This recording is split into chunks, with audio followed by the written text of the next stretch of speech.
make sure Warsaw stays the orthopedic capital of the world? Well, it's basic. You know, we want to get government, the federal government, off the back of Indiana's orthopedic industry.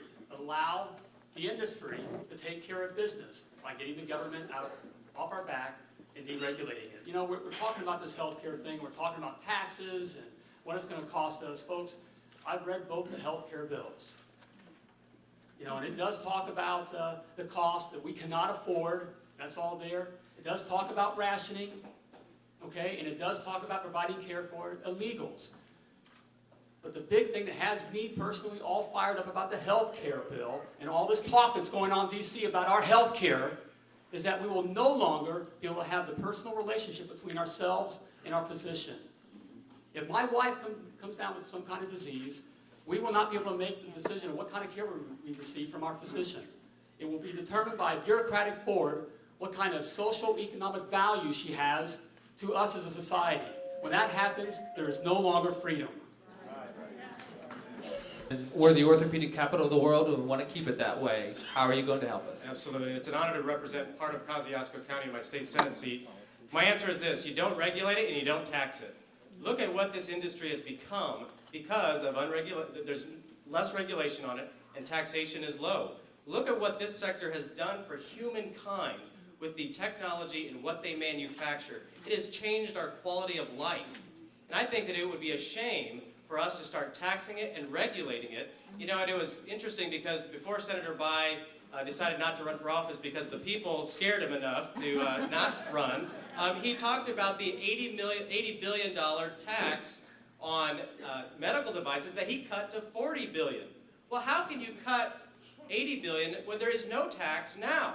So I think it's a sham to say that let's cut from $80 billion down to $40 billion when there's no taxes on medical devices now, and I would fight to keep it that way. Yes.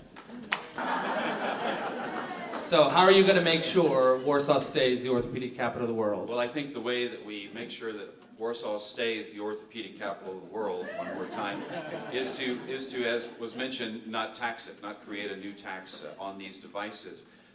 There is one other thing that must be discussed, and that is the fact that it's likely the orthopedic capital of the world because of one federal program. Is that not right, Doctor? Probably.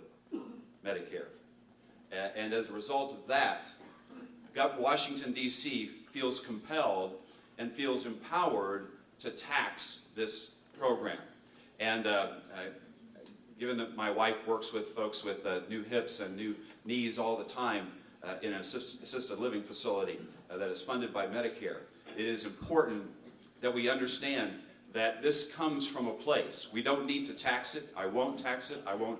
But you have to realize that the reason why Washington, D.C. is looking to tax the industry is because the industry has grown as a result of a federal program that is in peril at this time. And that is a discussion we are going to have a much bigger discussion later. Thank you. Orthopedic capital of the world. And what Give solutions me are the you extra going to time, take? then I can, What solutions are you going to take to Washington? Well, your precise question hasn't been precisely addressed. I agree with my colleagues about the health care plan. I mean, it has to be stopped. It is a disaster. We have to go about this in a completely different way. But yes, I need to say this. Warsaw is the orthopedic capital of the world.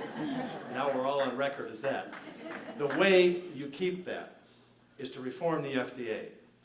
Now, I don't normally compare us with Canada, or particularly with Europe. I don't want to go to those systems, except on FDA, that's Food and Drug Regulation and Medicine Regulation and Orthopedics and Medical Device Regulation.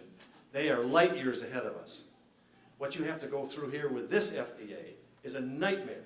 And if a machine tool worker over here making a knee or a hip is 1/10,000th of a millimeter off by one mistake, you add 2 to 3 years before a new product can be then reapproved. And so that reform in FDA to streamline that process and to recognize the excellence that we have here has to be the first task of any congressman going in that wants to make this and keep this the orthopedic capital of the world. Would anyone like to provide additional information on this?